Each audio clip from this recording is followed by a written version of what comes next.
Bax sən nə gözləyirsən? İbrətli bir şey göstərirəm sizə, baxın.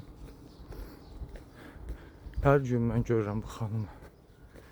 Yaşlı insan da özü də gəlir belə əl arabası ilə gəlir, yürüyüşünü eləyir hər gün. Yorulanda da oturur. Oturur, dincəlir, sonra yenə yürüyüşünü eləyir. Parkda mən bir dənə cavan adam görmürəm. Siz nə gözləyirsiniz? Gözləyirsiniz ağır xəstə ilə sizi yaxalasın. Nə gözləyirsiniz siz?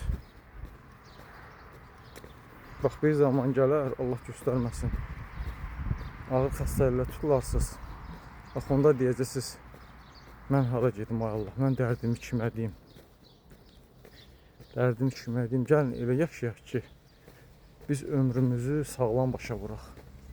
Sözsüzdür, dünyadan köçüb gedəcəyik. Dünyada heç kəs qalmayacaq.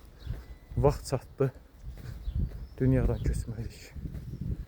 Onun üçün də gəlin inşallah gündə 1 saat yarım yürüyüş elə çətin bir şey yoxdur burada.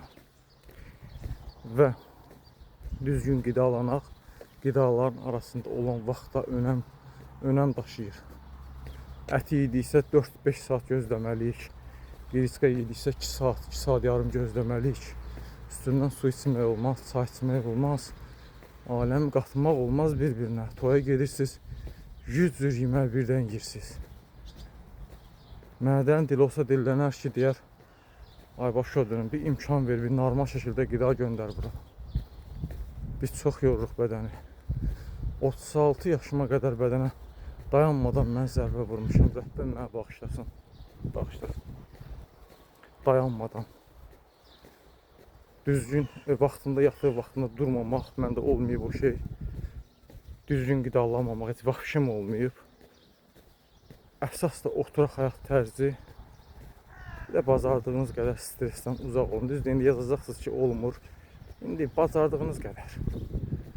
Bacardığınız qədər inşallah uzaq olun. Allah bütün xəstələrə şəfa versin. Yardım etsin inşallah.